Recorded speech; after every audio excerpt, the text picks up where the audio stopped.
There is something most people never consider when they imagine surviving a brutal winter on the northern plains. They think about firewood. They think about wool blankets and the thickness of their walls. They think about how many cords they split before the first hard freeze and whether the stove in the center of the room will hold heat through the night. But there is something else, something older, something that killed people by the hundreds across Dakota Territory during the winter of 1886, not because they were weak, not because they were unprepared in the ordinary sense, but because they never thought to ask the earth itself for help. This is the story of a woman who asked, and the earth answered. Her name was Maren Holst. In the autumn of 1884, she was 31 years old. She stood 5 feet 4 inches tall, had hands already roughened beyond what most women her age would recognize, and possessed a quality that the people around her consistently mistook for stubbornness. It was not stubbornness. It was something quieter and more durable than that. It was the particular kind of patience that comes from understanding a problem completely and knowing with absolute certainty what the solution requires. She held 47 acres of unbroken prairie in the northeastern corner of Dakota Territory, roughly 11 miles southwest of the small settlement of Grafton. The land was good land, dark loam topsoil running almost 2 feet deep before giving way to pale subsoil clay. The kind of ground that rewarded a person willing to work it. The problem was not the land. The problem was that Maren had arrived at this land through grief, and grief had left her in a position that the people around her had already quietly decided was untenable. Her husband, Cale Holst, had died in the spring of 1883, not from accident, not from the kind of dramatic frontier violence that makes its way into stories. He died from a ruptured appendix 2 days after the pain began, 1 day after it became clear that no doctor could reach them in time. He was 34 years old. He had been by every account from the neighbors who would later speak of him with the soft reverence reserved for the recently dead, a capable man. Cale had built their house himself, a one-room sod structure with a wood plank floor and a single south-facing window that caught enough light to read by on clear afternoons. He had dug the well. He had broken 16 acres of sod in their first 2 seasons, which was more than most men managed in twice that time. He had a way of looking at a problem, turning it over in his mind for a while without speaking, and then doing exactly the right thing. And then he was gone. Maren was left with the acres, the debt, the 2 daughters, and the unfinished work that stretches out in front of a widow on the northern plains like a road with no visible end. Her daughters were named Nora and Bet. Nora was 9 practical by disposition, with her father's way of going quiet before she decided something. Bet was 7, not practical at all, prone to strong feelings expressed at full volume and possessed of an imagination that made the flat prairie around her considerably more populated than it actually was. The debt was $62 owed to a dry goods merchant in Grafton named Aldous Finch. Finch had extended credit through the summer of 1883 with the patience of a man who had already begun calculating what the land might be worth when repayment failed. He was not cruel about it. Men like Finch rarely are. They simply operate on a longer timeline than the people they are watching, and they are very rarely wrong about the outcome. Maren had survived the winter of 1883 to 1884, her first winter alone, by a combination of methods that she would not have described as desperate, but that left her in no doubt that they could not be repeated. She kept the stove burning just enough to prevent the water from freezing solid, keeping Nora and Bet dressed in every layer they owned whenever they were not directly beside the heat source. She slept with both girls pressed against her and woke twice each night to add wood to the fire. She lost 12 pounds between November and March. She did not lose the claim, but she knew with the clear-eyed arithmetic of a woman who has already counted every stick of available wood and measured it against the number of nights remaining in a Dakota winter that surviving once was not the same as having a method. And without a method, the next winter would simply be a restatement of the same problem with fewer resources and less margin for error. It was in the long, cold weeks of that first winter, alone lying awake in the dark, listening to the wind work against the sod walls, that Maren began to seriously consider what her father had taught her. Silas Holt had been a builder, not the kind of builder who puts up frame houses and moves on to the next town. The kind who understood materials the way a physician understands the body from the inside out, with attention to what is actually happening, rather than what appears to be happening on the surface. He had spent his working life in Pennsylvania learning first as an apprentice, and then as a craftsman, and then as someone other craftsmen came to when they had a problem they could not solve. In the last years of his career, before age slowed him, he had studied under a man named Orvis Shade, an architect of unusual disposition, who had spent 2 decades examining the below-ground structures built by Scandinavian settlers in the colder regions of New England. Structures designed not just for storage, but for survival. Structures built on a principle so old and so practical that it had simply been forgotten by the people who no longer needed it. The principle was this: below the frost line, the Earth maintains a temperature of between 42 and 55 degrees Fahrenheit. It does this regardless of what the air above it is doing. Regardless of whether the surface temperature is 30 degrees or minus 30, regardless of whether the wind is calm or running at 40 miles an hour across a flat and merciless landscape with nothing to stop it, the Earth holds its warmth. It holds it slowly, patiently, the way dense things hold what they have absorbed, and it releases it in the same manner. The ground beneath your feet, if you go deep enough, does not know it is winter. Silas had built 3 such structures in his life. Below-ground chambers, 8 feet deep, designed not to store vegetables but to sustain human beings in conditions that would kill them if they stayed above ground. He had taught Maren everything about how they were built and why they worked, not because he anticipated that she would need to build one, but because she was the only one of his children who asked enough questions to make teaching her worthwhile.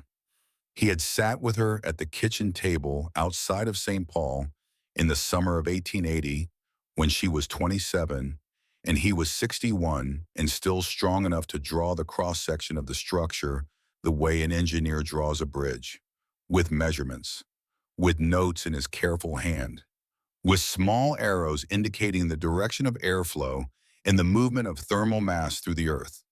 The main chamber, he had explained, should be 8 feet deep from surface grade, 10 feet long, and 7 feet wide. The walls cut vertically and cleanly into the subsoil. The ceiling formed by laying 6-inch round timbers across the full width, then covering those timbers with a foot of loose straw, then replacing the excavated earth on top of that, and tamping it firmly to a depth of 18 inches. The floor left as bare packed earth, no wood, no stone, no insulating material of any kind between the human occupants and the ground itself, because the thermal mass of the earth needed a direct path to radiate its stored warmth upward into the space. One ventilation shaft, 4 inches in diameter, angled at 45 degrees from the chamber ceiling to the surface outside the structure, positioned so that the prevailing wind would draw air across its opening and create a natural draft. One entrance, a trapdoor framed with 2-inch planks and fitted with leather hinges, covered when closed with a thin layer of dirt and wood debris so that it would be indistinguishable from the floor around it. Silas had folded the drawings on brown paper and given them to Maren before she left for Dakota Territory with Cale. He had not made a ceremony of it. He had simply handed her the folded paper and said that she should keep it somewhere she could find it. He had written her one more letter in September of 1881, 3 months before he died. It was not a long letter. He was not a man who wrote long letters. But near the end of it, in his careful hand, he had written a sentence that Maren had read so many times in the years since that she could reproduce it without looking at the page. "The earth does not forget warmth, Maren. Neither should you." She had read that sentence on the coldest night of the winter of 1883 to 1884, lying between her 2 daughters with the fire burning low and the wind pressing against the walls, and she had understood for the first time that her father had not given her a piece of paper with drawings on it. He had given her a way through. She began planning in February of 1884, When the worst of that first winter was still holding, but the days were beginning to lengthen in ways that told a person spring was coming, even when the temperature refused to confirm it. She did not tell anyone. Not Nora, not Bet, not Carveth Mund, who held the claim a mile and a half to the east, and whose opinion of Marin's situation she already understood clearly enough to predict without asking. She planned alone the way her father had built, which is to say methodically with attention to every constraint and every resource actually available, rather than the ones she wished she had. And then in October of 1884, Carveth Mund came to see her. He was not an unkind man. That is worth stating plainly because what he said could easily be made to sound like cruelty, and it was not cruelty. It was the honest assessment of a competent man who looked at a widow with two small children on 47 acres of Dakota prairie with winter coming and saw clearly and correctly a situation that most women in that position did not survive intact. He stood at the edge of her yard with his hat in his hands. He told her that his wife Lena had asked him to come. He said that they had been talking about her situation and that they felt she ought to know that they thought in their honest view that the sensible thing was to take the girls and go back east, back to Minnesota where her sister lived. There was no shame in it, he said, a woman alone with two children this far out with what was coming. There was no shame in going. Marin thanked him for his concern. She meant it. She held no grudge against Carveth Mund for saying what he said. He was doing what a decent neighbor does, which is to tell you the truth as he sees it, when he believes you may not be seeing it clearly yourself. But what Carveth Mund did not know, could not know, had no reason to suspect, was that the woman he was looking at had spent the last 8 months doing the mental engineering required to solve the exact problem he was describing. She had the solution. She had had it since February, drawn on a piece of brown paper in her father's hand, folded in the cedar box under the bed, where she kept the things that mattered. When Mund's figure disappeared down the track toward the road, Marin went inside, lifted the cedar box from under the bed, and unfolded the brown paper on the kitchen table. She looked at the drawings for a long time. She looked at her father's notes in the margins. She looked at the arrows indicating airflow and the measurements of the chamber, and the cross-section diagrams showing the relationship between the timber ceiling and the straw layer and the tamped earth above. Then she folded the paper, replaced it in the cedar box, and began considering the most important decision of the entire construction: where to dig. The answer, when she thought it through completely, was the woodshed. Not in front of the house, not in the yard, not in any location that a passing traveler or a visiting neighbor would naturally look at. The woodshed was a lean-to structure 8 feet wide and 12 feet long, built against the north wall of the sod house by Kale in their first season. It had a dirt floor. It faced north. No one who visited the claim ever gave it more than a passing glance because there was nothing to see. It was a woodshed. It held wood. It was exactly as interesting as that description suggests, which meant that whatever happened beneath its floor would be invisible to anyone who was not specifically looking for it. And no one would specifically look for it because no one would have any reason to believe there was anything there to find. It was not just convenience. It was strategy. Marin had thought carefully about every aspect of the construction that could be observed by someone outside the project, and she had considered what each observable element would look like to a neighbor or a passing stranger, and whether that observation would invite questions. The woodshed answered every concern. Disturbed dirt inside a woodshed requires no explanation. Extra trips to the site require no explanation. A woman spending time in the woodshed in October requires no explanation at all. She also recognized on the October morning in Grafton, when she had gone to pay $14 against her debt and buy a second pair of wool stockings for Bet, that she had overheard something that made the secrecy not merely practical but necessary. Aldous Finch had been speaking with a man she did not know, a man from Fargo, by the look of his coat, and the conversation had reached her in fragments as she moved through the dry goods shelves. Enough fragments to understand the shape of what was being discussed. The whole parcel, 47 acres. The woman won't last another season. Fair price for what it is. Finch had not seen her. She had moved to the counter, paid her $14, accepted her stockings, and walked out. She drove the wagon back 11 miles in silence with Nora beside her and Bet asleep in the back, wrapped in the horse blanket. She was not angry. Anger is a feeling that belongs to people who are surprised, and Marin was not surprised. She had understood since Cale died what Finch was. She had understood what men like Finch do when they see an asset they want and a person too weakened by circumstance to protect it. What she understood now more clearly than she had before was that the underground chamber had to remain a secret, not because she was ashamed of it, not because she doubted it, but because the moment she explained it to someone who had not yet seen it work, she handed them a reason to dismiss it. And a woman with a dismissed plan was a woman that people like Aldous Finch could predict. A woman with a secret plan was something else entirely. She began digging on the 1st of October, 1884. She worked in the early morning before the girls needed her, and again in the late afternoon after the midday meal, and the lighter work of the house were done. She used a long-handled spade for the topsoil and a short-handled trenching tool for the clay subsoil beneath. She moved the excavated earth in a wheelbarrow load by load around to the south side of the sod house where she spread it against the base of the walls. To anyone watching this looked exactly like what every homesteader on the plains did in October, banking the walls, packing earth against the lower courses of sod to keep the cold from working under the foundation. It was one of the most common and sensible preparations for winter that a person could undertake. No one looked twice. 63 loads in the first 3 days. Her hands blistered, and the blisters broke, and the broken skin dried in the October air, and she wrapped her hands at night and kept digging in the morning.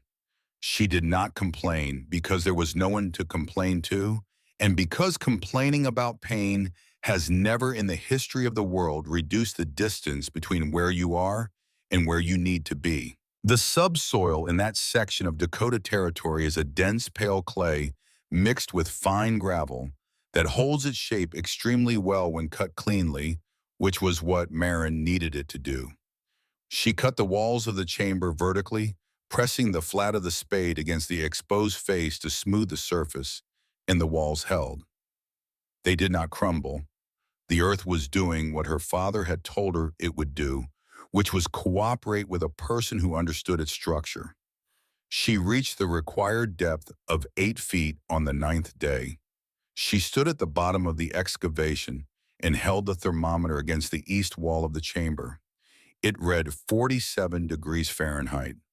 Outside, the October air was 31 degrees and falling. She had moved, by her calculation, approximately 4.5 tons of earth with a wheelbarrow and a spade. She looked at the thermometer for a long moment. Then she looked at the walls around her, at the packed pale clay, catching the thin light that fell through the opening above at the bare earth floor beneath her boots. She thought about her father sitting at the kitchen table in St. Paul with his paper and his careful pen. He had been right about everything. The ceiling presented the only significant material challenge. There were no 6-inch round timbers on the open prairie of northeastern Dakota Territory in 1884. There was cottonwood along the creek that ran through the moon, claimed to the east, specifically a stand of mature trees that Carveth Munn had told Marin in the spring that she was welcome to cut deadfall from, as he had no immediate use for it. She went to ask him about the wood in the second week of October.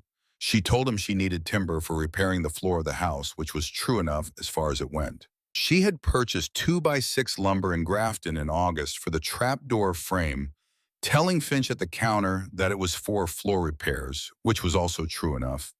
The truth, when you are careful with it, can cover considerable ground.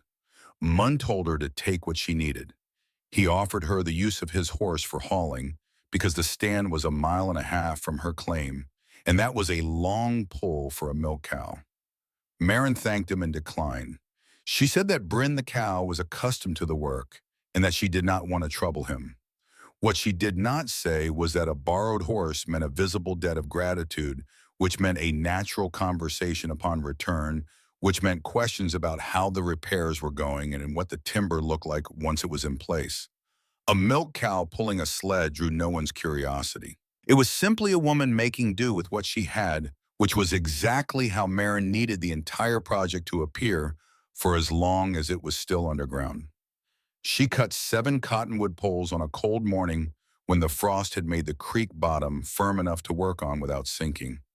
Each pole was roughly 8 feet long and between 5 and 7 inches in diameter. She hauled them 2 at a time on the sled, 4 round trips over 2 days, 3 miles each direction. Bryn moved slowly and steadily and did not require explanation.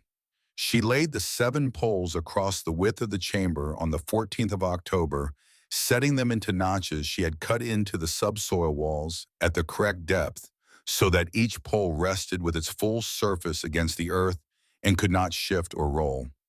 She packed the gaps between the poles with strips of burlap sacking soaked in water and allowed to freeze solid overnight. Her father had called this frost mortar. It would hold through the winter and clear away cleanly in spring without damaging the wood. Over the poles she laid straw, the last of a bale she had intended for Bryn's winter bedding, supplemented with dry grass cut from the low ground near the creek, spread in an even layer across the full ceiling surface to a depth of 14 inches. Over the straw, she replaced the excavated earth, tamping each layer with the flat back of the spade and the heel of her boot, working systematically from one end of the chamber to the other until the surface of the woodshed floor was restored. It had risen by approximately 8 inches, barely noticeable, easily explained by the natural settling and accumulation of debris in a working farm structure. She spread wood chips over the disturbed area. She restacked the winter's wood supply on top of it. She framed the trap door on the 17th of October. The frame was the 2x6 lumber from Grafton cut to dimension and set into the woodshed floor with the top surface flush with the surrounding dirt. The door itself was cut from the same lumber, 2 pieces face-nailed together for thickness, fitted with leather hinges, cut from a worn harness strap, and given a recessed pull ring made from a bent nail and a short length of the same leather. When the door was closed and covered with vast scattering of dirt and wood chips, it was completely invisible. Marin tested it 6 times. Then she called Nora into the woodshed and told her to walk to the far wall and back. Nora walked across the trap door twice without detecting it. Marin sent her back to the house. The ventilation shaft she bored on the 19th of October using a long-handled auger she had borrowed from the Moon Farm on an earlier errand, telling Munn she needed it for drainage work on the water trough, which was true and which she completed before returning the tool. She cut the shaft at 45 degrees through the north wall of the woodshed, emerging outside at 6 inches above ground level, angled so that its opening faced slightly downward and was partially shielded by the wall base from direct wind impact. Her father had explained the principle with precision. A shaft angled at 45 degrees with a downward-facing opening on the cold side of the structure would use the pressure differential of passing wind to draw stale air out of the chamber rather than forcing cold air in. In still conditions, the natural convection of the warmer air inside the chamber would maintain sufficient upward draft to keep the space ventilated without mechanical assistance. Marin held a lit candle at the base of the shaft inside the chamber and watched the flame. It bent steadily toward the shaft. The system was working. She descended one more time to place inside the chamber what she needed: 40 pounds of dried beans, 30 pounds of cornmeal, a 10-pound slab of salt pork wrapped in oilcloth, 12 quarts of preserved vegetables in sealed glass jars, a 5-gallon tin of lard, 2 wool blankets, a change of heavy clothing for each of them, a box of matches, 4 candles, the small oil lantern with 2 full pints of lamp oil, and the brown paper drawings in her father's hand folded carefully inside the cedar box, and the letter. The last one he had written her, the one that ended with a sentence she had read so many times that she no longer needed to look at the page. She wanted them with her when she went down. She wanted him with her in the only way that was still possible. She climbed out, sealed the trap door, and went to the house to start the evening meal. That evening, after Nora and Bet were asleep, Marin sat at the kitchen table with the lamp burning low and the wind beginning to pick up outside. She thought about her father. She thought about Cale. She thought about Aldous Finch and the man from Fargo discussing the Holst parcel in the dry goods store as though she were already gone. She thought about the thermometer reading 47 degrees against the east wall of the chamber while the surface temperature dropped toward freezing. She thought about the candle flame bending steadily toward the shaft. She did not feel triumphant. She did not feel relieved. What she felt was what her father had felt when a structure he had designed performed exactly as it was supposed to perform. She felt confirmed. The plan was sound. The work was done. The earth was ready. Whatever the winter decided to do, she and her daughters had somewhere to go. She blew out the lamp. She went to bed. She slept through the night for the first time since October began. The winter of 1884 to 1885 arrived the way most Dakota winters arrive, not with a single dramatic blow, but with a slow, methodical tightening, like a hand closing around something it intends to hold. November came in gray and dry, the ground hardening in stages, the grass going from brown to the particular colorless shade that means the cold has reached the roots. December brought the first real snowlight at first, then heavier accumulating in the low places and drifting against anything vertical. The temperature dropped in increments that felt reasonable until you looked at the thermometer and understood that reasonable was no longer the operative word. Marin watched it come the way she had learned to watch everything on the plains with full attention and without the luxury of hoping it would be different from what it clearly was. She maintained the stove with the discipline of someone who has done the arithmetic and knows exactly how many nights are left in the season and exactly how much wood is required for each of them. She kept Nora and Bet in their wool.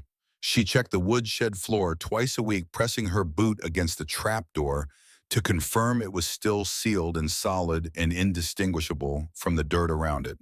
She told no one about it, not through November, not through the first weeks of December. And then on the 22nd of December, the storm came. It came from the northwest, which they always do in that country, and it came with the particular intensity that distinguishes a blizzard from ordinary winter weather, the way a river in flood is distinguished from a river at normal level. Not just more of the same thing, a different thing entirely. The temperature dropped to minus 28 degrees Fahrenheit before the end of the first day. The wind ran at better than 40 miles an hour across the flat ground with nothing to interrupt it, driving the snow horizontally so that the air itself became indistinguishable from the surface. The sod house held the cold at bay well enough when the stove was burning at full capacity. But at full capacity, the wood supply moved at a rate that Marin calculated would exhaust her above-ground reserves in less than 30 hours. She did not hesitate. She told Nora and Bet to put on their heaviest wool. She told them they were going to the woodshed and that the woodshed had a room beneath it that their grandfather had designed, and that the room was warm and safe and exactly where they needed to be. Nora put on her wool and asked one practical question about whether they were bringing the lamp oil. Bet put on her wool and began to cry. Marin tied a rope from the house door to the woodshed door, a distance of 12 feet across open ground, and led the girls through the storm with one hand on the rope and one hand holding Bet against her side. The wind hit them the moment they stepped outside, cold so sharp and physical, it was less like weather and more like something with intent. They were inside the woodshed in under a minute. Marin lifted the trap door. She lowered Bet first, then Nora, then the supplies she had carried from the house, then herself. She pulled the trap door closed above her and seated the locking bar across its underside. The sound of the storm vanished, not diminished, not muffled in the way a wall muffles sound from the next room. Vanished the way sound disappears when you go underwater, replaced by a silence so complete that the first breath Marin drew in the chamber seemed loud to her own ears. She held the thermometer at chest height in the center of the space. It read 46 degrees Fahrenheit. Outside, the wind was driving snow at 40 miles an hour across ground that had not been above zero in 2 days. 8 feet below the floor of a woodshed on the open prairie, The temperature was 46 degrees. She lit the lantern. Bet, who had been crying since the house, looked around the chamber in the lantern light. She looked at the packed earth walls and the timber ceiling and the bare earth floor. She looked at the wool blankets folded against the far wall and the provisions stacked in careful order beside them. She cried for exactly 40 minutes by Marin's count, sitting on the floor with her knees drawn up and her face pressed against them, crying with the wholehearted commitment that 7-year-olds bring to the things they feel. Then she lay down on her blanket on the warm earth floor and fell asleep. She slept for 11 hours. Nora sat beside the lantern with a practical expression and asked Marin to explain the ventilation shaft. Marin explained it. Nora listened carefully, asked 2 follow-up questions about the angle and the wind direction, and then nodded in the manner of someone who has received information she intends to retain. By the end of the first evening, the lantern had raised the chamber temperature to 54 degrees Fahrenheit. Marin extinguished it to conserve oil. The temperature held at 51 through the night, warmed by the thermal mass of the surrounding earth and the body heat of the 3 of them. In the morning, she lit it again for 2 hours. They stayed in the chamber for the duration of the storm, 3 days in total. They ate from the provisions. They slept well. Nora, on the second morning, organized the food supply by type and weight without being asked, because that was the kind of person Nora was. Bet, on the second evening, decided that the chamber needed a name and spent a considerable portion of the night proposing and rejecting options before settling on something that roughly translated to the warm room below. When the storm broke on the afternoon of the third day, Marin climbed out through the trap door into the woodshed. She opened the outer door against the packed snow and walked to the house to assess what the storm had done. The stove was cold. The water bucket had frozen solid. There was a new crack in the lower left corner of the window where the wind had worked against it. None of this was a problem. She restarted the stove, melted water, put on a pot of beans. An hour later, the girls came up warm and entirely untroubled, and Nora went immediately to check on Bryn in the shelter Marin had rigged against the south wall of the house. The cow was cold, but alive. The second time Marin used the chamber that season was in January, and it was a different kind of necessity. She had developed a chest cold in the second week of the month, the kind that starts as a tightening in the throat and becomes over 3 or 4 days a deep congestion that makes breathing at full capacity an effort. She had been through chest colds before. They were not on their own dangerous to a healthy person, but a person with a chest cold who needs to maintain a fire hot enough to keep 2 children alive in a sod house with walls less than 2 feet thick alone, without anyone to spell her through the night, is not operating under the same conditions as someone with a chest cold in ordinary circumstances. On the 4th night of the illness, when the temperature outside had dropped to -22, and she had woken twice already to tend the fire and each time felt the effort of it more than she should have, she made the calculation plainly and without sentiment. The chamber was warmer than the house and required no fuel. She woke, the girls told them to dress, and led them across to the woodshed in the dark. She lit the lantern and settled herself against the earth wall with a blanket around her shoulders and the warmth of the ground pressing in from all sides. She slept properly for the first time in 4 days. The chamber temperature held at 52 degrees through the night without the lantern. In the morning, she felt measurably better. She understood something then that she had not fully understood before. Her father's design was not solely a defense against catastrophic cold. It was also a resource for a person who was ill or exhausted or simply depleted, which is to say it was useful in precisely the circumstances when a person living alone is most vulnerable. The storm was the obvious threat. The slow erosion of a person's capacity to manage ordinary danger was the less obvious one, and the chamber addressed both. When spring came, the snow melting in stages and the ground softening from the surface down, Marin emerged from that first full winter of using the chamber with something she had not had going into it: a record. Not just a written record, though she had kept notes, an empirical record, temperatures at various times of day and night, duration of warmth retention after the lantern was extinguished, rate of temperature recovery after the door was opened. She had numbers now, not just principles. She could predict what the chamber would do in conditions she had not yet encountered because she had enough data points to extrapolate with confidence. And then the community around her made its assessment. She had not lost a single animal to the cold. Bryn the cow had come through the winter in acceptable condition. The three hens were laying again. The house was intact, the provisions were not exhausted, and Marin herself, though lean and tired, in the way that everyone on the plains is lean and tired by March, was unambiguously functional. Carveth Munn had lost 2 pigs and a calf. Reuben Kalki, the bachelor who held the claim 3 miles to the northwest, had lost 7 of his 8 sheep when a sudden temperature drop in February caught him without adequate bedding straw, and his barn roof took damage from the snow load.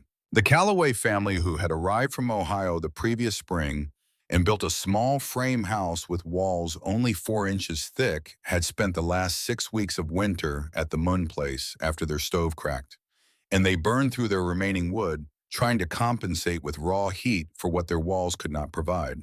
In April, Lena Munn came by with a jar of preserved plums and the particular manner of a woman delivering information she believes will be useful. She said that people had been talking. She said that everyone was glad Marin had managed so well. She said that the general feeling was that Marin had been fortunate that the winter had not been so severe as it might have been, and that it was good to see a woman in her situation come through without serious loss. Lucky was the word Lena used, more than once. Marin thanked her for the plums. She said the winter had been manageable. She agreed that she had been fortunate.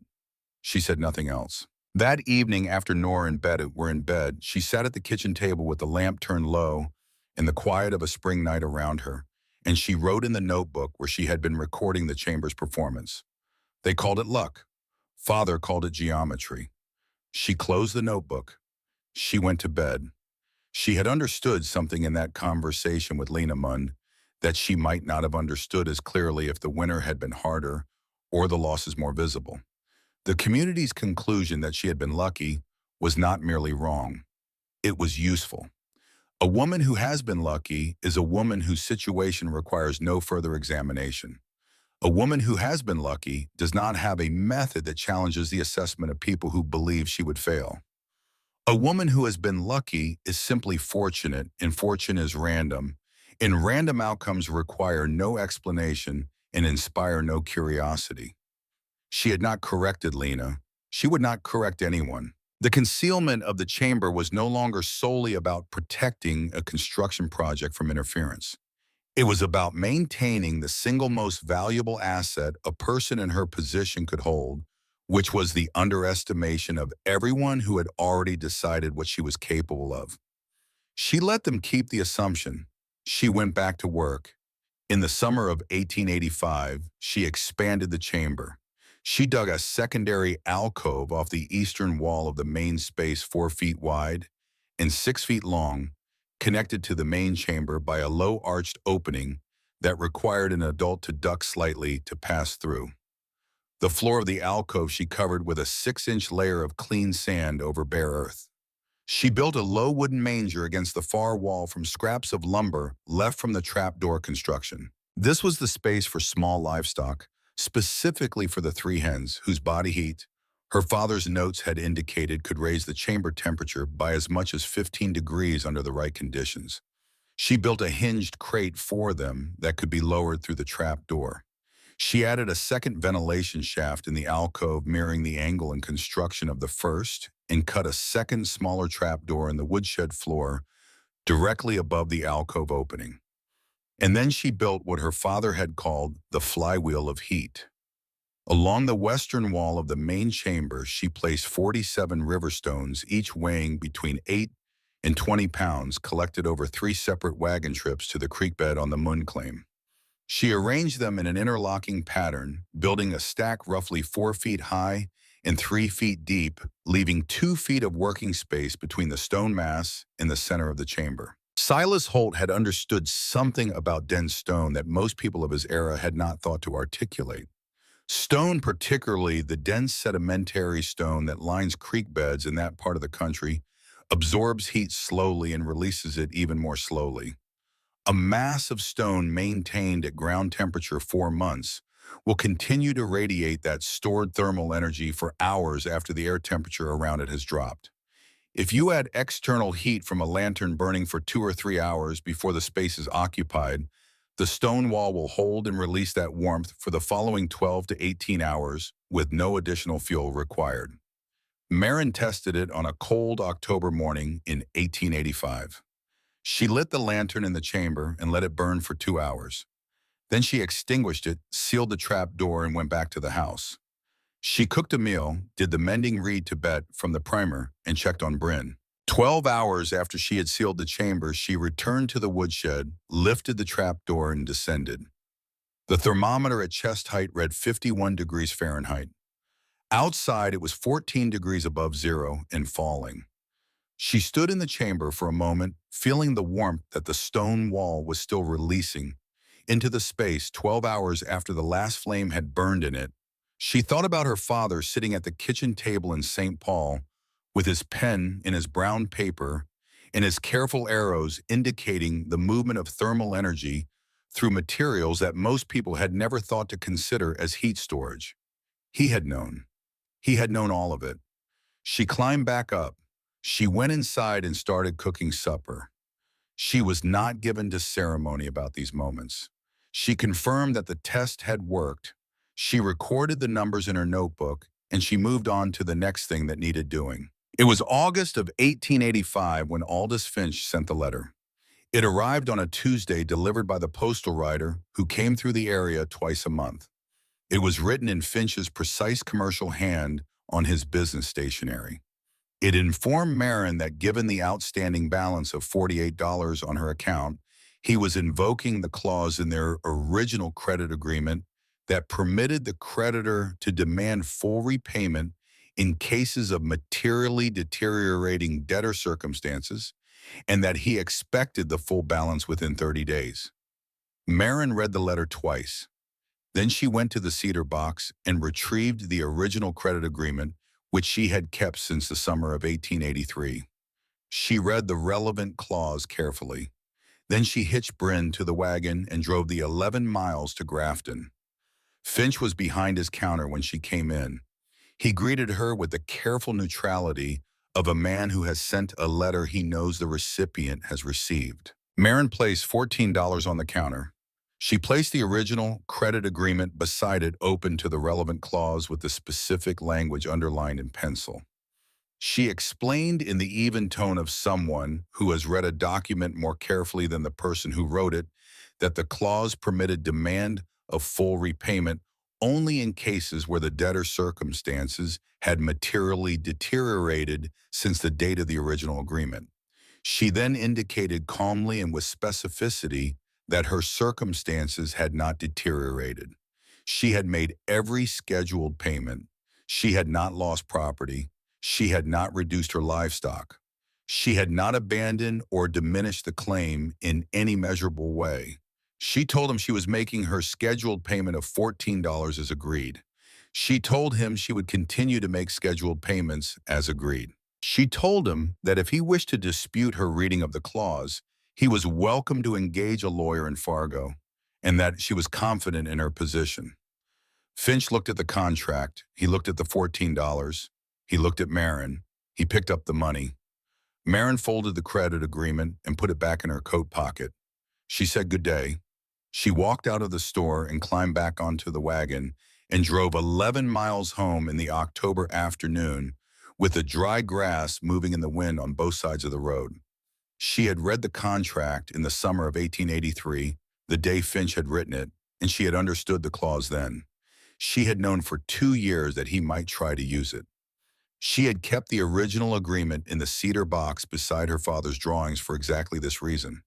She had been prepared for Finch the same way she had been prepared for the winter, not by hoping the problem would not arise, by understanding it completely and having a response ready before it became urgent.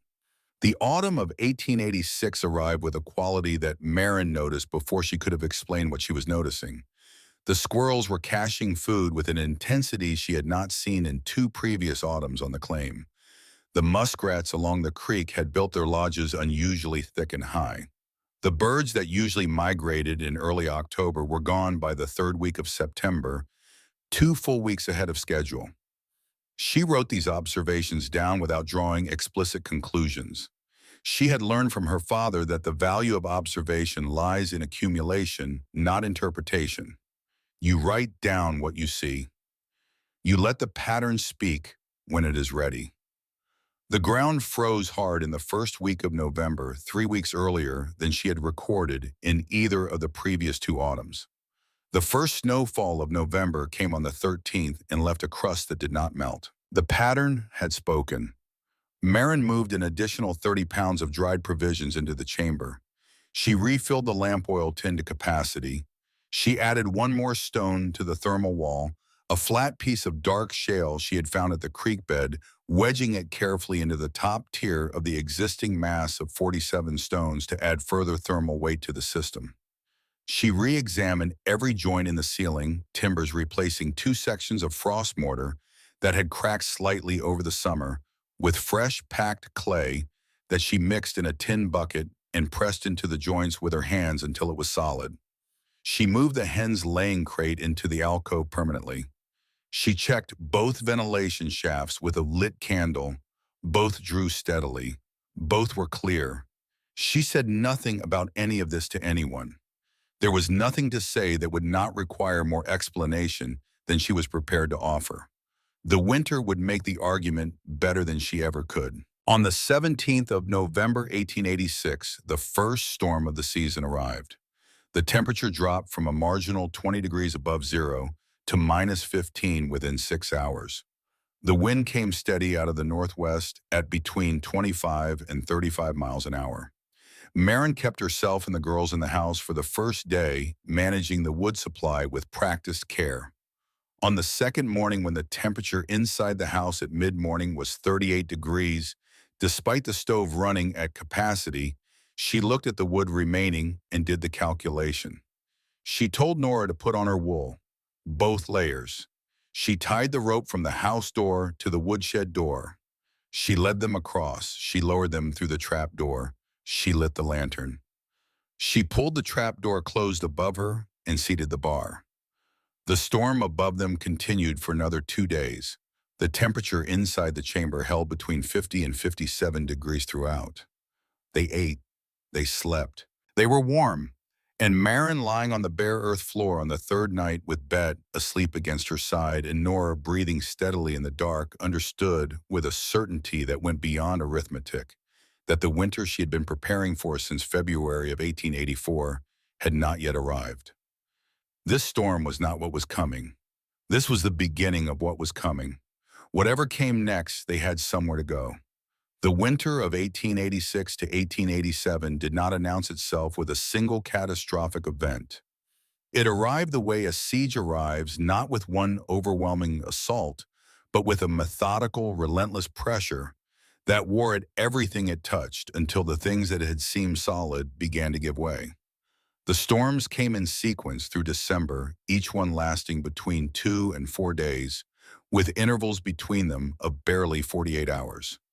Not enough time for the temperature to recover. Not enough time for anyone to move significant quantities of supplies or repair what the previous storm had damaged or rest in any meaningful way before the next system came through.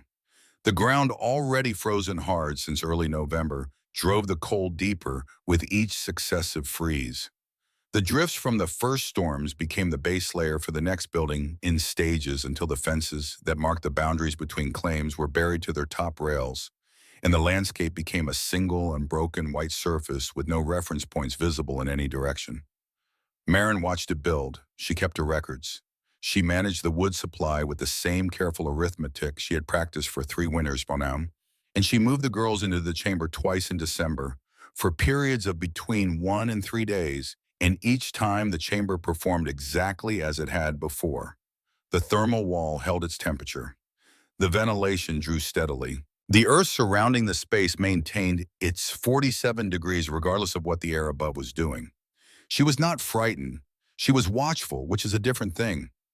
January arrived and the watchfulness became vindicated. On the 9th of January, 1887, a storm came down from the north with a force that the people of Pembina County would spend the rest of their lives using as a reference point for severity. The temperature at Grafton dropped to minus 38 degrees Fahrenheit and held there for 60 hours without meaningful interruption. The wind during the worst of that period was measured by Station Master Vey at the Grafton Depot at 47 miles an hour. Cottonwood trees split from the cold, not from wind damage.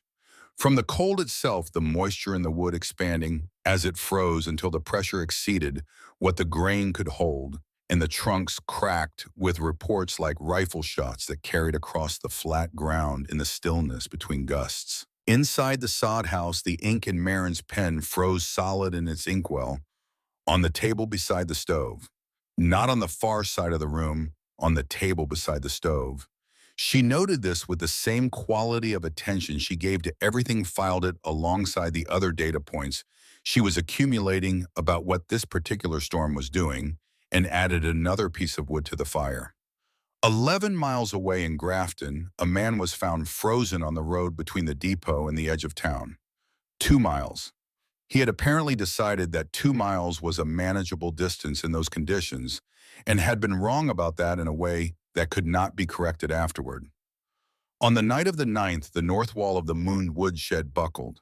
It did not collapse all at once. It gave way in stages, the packed snow load on the roof shifting as the wall below lost its integrity, the weight redistributing until the wall leaned outward and then fell, scattering the winter's wood supply across an area of open yard that the blizzard immediately covered to a depth of 3 feet. Carveth Munn went out with a lantern and saw what had happened and began trying to save what he could. He worked in that storm for 4 hours. He moved what wood he could reach by feeling to a pile against the south wall of the house and covered it with the horse blanket and weighted the edges with stones he found by memory. He worked until his feet stopped registering sensation below the ankle and his hands could no longer close properly around the wood he was trying to carry. His wife Lena pulled him inside. She did not ask him if he was finished. She simply took hold of his arm and pulled him through the door and got his boots off and looked at his feet. Both showed the white patches that precede serious frostbite in tissue that has been exposed to extreme cold long enough for the blood to stop reaching the surface. She worked on his feet through the rest of the night with the focused competence of a woman who knows exactly what she is looking at and what to do about it. By morning, Carveth Munn could feel his feet again. He had perhaps 6 hours of usable footfall remaining. Outside, the temperature was minus 31, and the wind had not dropped. He put on every layer he owned. He tied the horse blanket over his coat with a length of rope. He wrapped his boots in rags from the rag bag beside the stove. He told Lena he was going to the Holst place. He walked 1.5 miles in that storm. The wind came from the northwest, which put it at his back for the first half-mile, and then at his side as the road turned, and for the last quarter-mile it was driving directly into his face, and he navigated by memory and by the feel of the road surface through the soles of his wrapped boots. He could not feel his toes for the last 20 minutes of the walk. He knocked on Marin's door at noon on January the 10th. She opened it and looked at him. She took in his condition quickly and completely. His face was white at the cheekbones and along the jawline. His hands inside his gloves were shaking with the fine involuntary tremor that comes from extended cold exposure. He was standing with his weight distributed oddly, which told her something about his feet. He looked at her for a moment. The man who had stood in her yard 2 autumns ago with his hat in his hands and told her there was no shame in going. The man who had made his honest assessment of her situation and offered his honest advice and meant well by both. He said 3 words. "I need help." Marin stepped back from the door. "Come in and get warm," she said, "then go back and bring your family." She said it without hesitation and without any quality in her voice that could have been mistaken for satisfaction at the reversal of their positions. She said it the way she said everything that needed to be said plainly and with full intention behind each word. She meant exactly what she said. She wanted him warm. She wanted his family safe. Everything else was beside the point. She worked while he stood by the stove, feeling circulation return to his toes with the painful urgency that characterizes blood, restored to cold-damaged tissue. She did not ask him questions or explain what she was doing. She moved with the economy of someone executing a plan she had rehearsed thoroughly enough that the individual steps no longer required conscious thought. She lit the lantern and descended through the trap door to preheat the thermal wall. She let the lantern burn against the stone mass for 2 full hours. She came back up and tested both ventilation shafts with his candle. Both drew steadily. She brought down the second wool blanket from the chamber storage and spread it on the floor beside the first. She moved the hen's crate to the far corner of the alcove. She tied a longer rope from the house door to the woodshed entrance, heavy enough to hold against the wind, invisible enough to follow with gloved hands in zero visibility.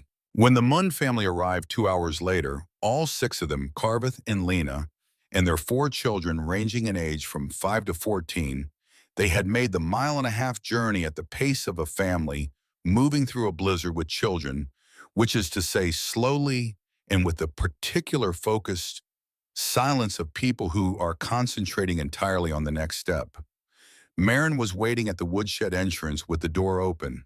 She did not explain. She did not give a speech. She pointed to the open trap door, and she helped each child through it, and then Lena, and then Carveth, and then she descended herself and pulled the door closed above her and seated the bar.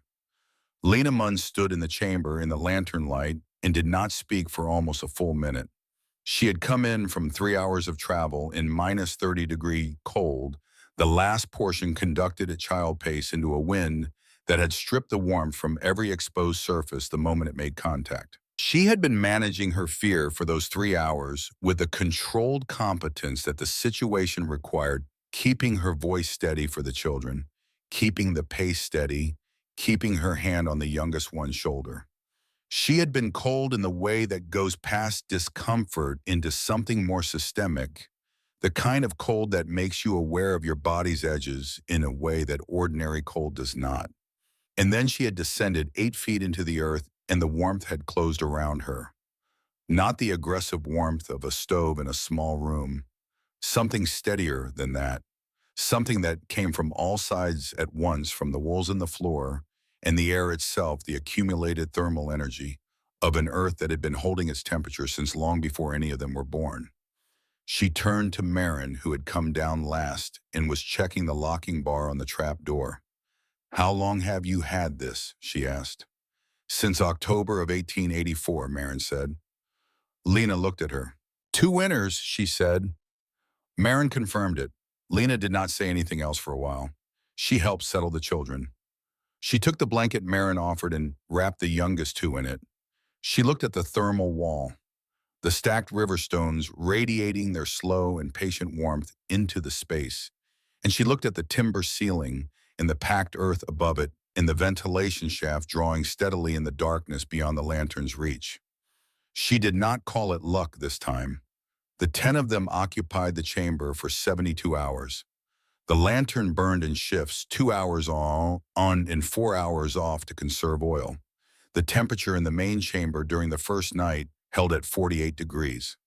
By the second night, with 10 people resting and the thermal wall continuing its slow release of stored energy, it reached 57 degrees. The hens in their crate in the alcove were audibly calm, settling into the routine of the space with the philosophical adaptability that characterizes creatures deprived of better options. On the second morning, Nora, who was 10 years old and had spent 2 winters observing the chamber's behavior with the focused attention she brought to everything that mattered, came through from the alcove holding something in each hand. 2 eggs. She held them up with an expression of quiet triumph that no one who was present in that chamber on that morning ever forgot. In the context of minus 38 degrees above and 72 hours of confinement below, in a storm that had already taken everything the Munn family had in the way of fuel, 2 eggs were not a small thing. They were proof that the system worked. They were proof that life under the right conditions continues not just to survive, but to function. Lena Munn laughed. It was not the polite laugh of social occasions. It was the laugh of a person who has been frightened for a long time and has just been given permission to stop. They ate the eggs. All 10 of them shared 2 eggs, which is not very much egg per person, but which was by general agreement recalled by everyone who had been present the best meal any of them had eaten in months. On the morning of January the 12th, the temperature outside rose to -8 degrees, and the wind dropped to under 15 miles an hour. Not warm, not safe for extended exposure, but survivable in a way that the previous 3 days had not been. Marin climbed out first. She went to the house and restarted the stove and assessed the damage, which was less than she had feared. She came back and told Carveth that the house was warming and that he should bring his family over when the children were ready. It was that afternoon that Reuben Kalk arrived. He came on the back of a horse, the only one of his animals still alive, having kept it through the worst of the storm by bringing it into his kitchen, which had seemed like an extreme measure at the time, and had turned out to be simply correct. He had heard through some mechanism of communication that operates across the northern plains, even in conditions of extreme isolation, that there was warmth at the Holes place. The mechanism was not complex. Mund had told a man he passed on the road when bringing his family in. That man had told whoever he encountered next. On the open plains in January of 1887, information about warmth traveled faster than almost any other kind of information, because it was the kind of information that the people hearing it needed in the most immediate and physical sense possible. Kalki tied his horse to the woodshed post. He found the woodshed door and went in. He found the trap door which Marin had stopped concealing with its scattering of wood chips when the emergency had made the pretense unnecessary, and he opened it and descended. He sat on the chamber floor for 3 hours without speaking, except once near the beginning, when he looked around at the walls and the ceiling and the thermal wall, and then at Marin, and said the only thing that seemed to him worth saying, "Warmer down here than any house I've slept in this winter." Marin told him he was welcome to stay as long as he needed. He stayed 2 days. The Calloway family came the following morning, having spent the worst of the storm at the Munn place, and now needing somewhere with more capacity than the damaged space the Munns were returning to. They arrived with what they were carrying on their backs and nothing else. The Solberg family arrived the day after that from 2 miles south. Nils Solberg had lost most of his winter wood to the same kind of structural failure that had taken the Munn woodshed. His wife Gudrid arrived carrying a small pig under one arm, a young animal she had pulled from the barn, on the grounds that it would not survive the night in there, and that she was not inclined to let it die simply because leaving it would have been more convenient. The pig was not large. Marin looked at it and looked at Gudrid and decided that a small pig in an emergency was not a problem that required discussion. She added it to the alcove. Amos and Vera Birch came last. They had been working their claim alone since their adult son had taken work in Fargo the previous autumn, and they had spent the worst days of the storm burning furniture when the wood ran out, which is what people sometimes have to do, and which works for a while, but only for a while. Vera Birch was 63 years old. She descended through the trap door with the careful deliberateness of a person who has learned to be patient with the distance between where her body is and where she intends it to go. When she reached the chamber floor and straightened up and felt the warmth, she pressed both hands flat against the earth wall beside her and stood there for a moment with her eyes closed. She did not say anything. She did not need to. At its peak, the chamber and the alcove together held 16 people.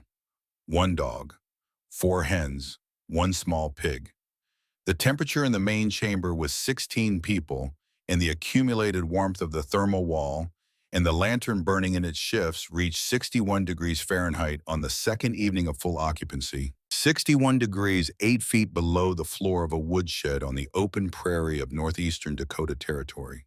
While the temperature above held at -38 for the third consecutive day, and the wind ran at 47 miles an hour across the flat and merciless ground. The candle Marin kept burning near the base of the ventilation shaft so she could monitor the draft did not flicker. Not once, not through the hours when the sound of the storm above them was loud enough to hear through 8 feet of packed earth and timber and straw. The flame burned straight and steady in air that moved only through the shaft, which moved it only in the direction it was designed to move, which was out. The earth, if you go deep enough, does not shake. They lived in that space together for the better part of 5 days. They ate from Marin's provisions and from what the other families had brought. They slept in shifts when the space required it and simultaneously when the space allowed. Carveth Munn told Marin on the third night when most of the others were asleep and the lantern was burning low that he had been wrong about her. He said it the way he said difficult things directly and without softening the edges. He said he had looked at her situation in 1884 and made a judgment, and the judgment had been wrong, and he wanted to say so plainly. Marin told him she did not hold it against him. She meant that too. On January the 15th, the temperature outside rose to -3 degrees. On the 16th, it reached 12 above zero, and the wind had dropped to something that could be called manageable by people with adequate clothing and purpose. People climbed out one by one or in family groups over the course of those 2 days. Marin helped each of them up through the trap door, handed up what supplies they had brought down with them, and watched them go back toward their claims to see what the winter had left standing. She climbed out last. She stood in the woodshed in the pale January light coming through the gaps in the roof planking and listened to the quiet. After 5 days of 16 people in a space designed for considerably fewer, the quiet was its own kind of presence. She stood in it for a moment before she went back to work. The story of what Marin Holst had built under her woodshed moved through the small community of Pembina County the way genuinely useful knowledge always moves when people have recently been frightened. Quickly, precisely, with the specific gravity of something that will not be forgotten because the people carrying it understand that forgetting it could cost them their lives. Carveth Munn described it to a group of men at the Grafton feed store in March of 1887. He said it was the most practical piece of building he had ever seen in his life and that he intended to build one on his own claim before the following autumn. He did. He built it in September of 1887, working from Marin's guidance and the brown paper drawings she showed him for the first time, and it stood on the moon claim for another 20 years. Station Master Vey, who kept a daily journal of weather conditions and events of local significance in the precise hand of someone who understands that the present moment eventually becomes the historical record, wrote a 4-paragraph account of the underground shelter in his journal entry for February the 22nd, 1887. He noted that it had provided warmth and safety for no fewer than 16 persons during the extreme conditions of the preceding January, and that it had been designed and constructed by a widowed woman of 34 years, operating alone without assistance and without any apparent recognition of the difficulty of what she had undertaken. That journal survived. It is held today in the collections of the State Historical Society of North Dakota, cataloged under the general heading of Frontier Homesteader Accounts, in a box that also contains a seed catalog from 1889, a child's drawing of a horse, and 3 letters in an old hand that have not yet been fully examined. Aldous Finch came to see Marin in the spring of 1887. He came not to discuss the remaining debt, but because the story of what she had built had reached him the way it had reached everyone else in Pembina County, and because Finch was beneath his commercial calculations, a man who recognized competence when he was forced to confront it directly.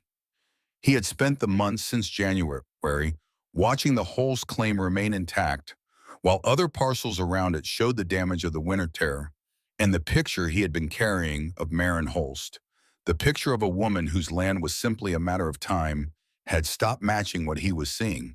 It had stopped matching it completely. He stood at her door in April with the mud of the spring thaw on his boots and asked her to tell him about the chamber.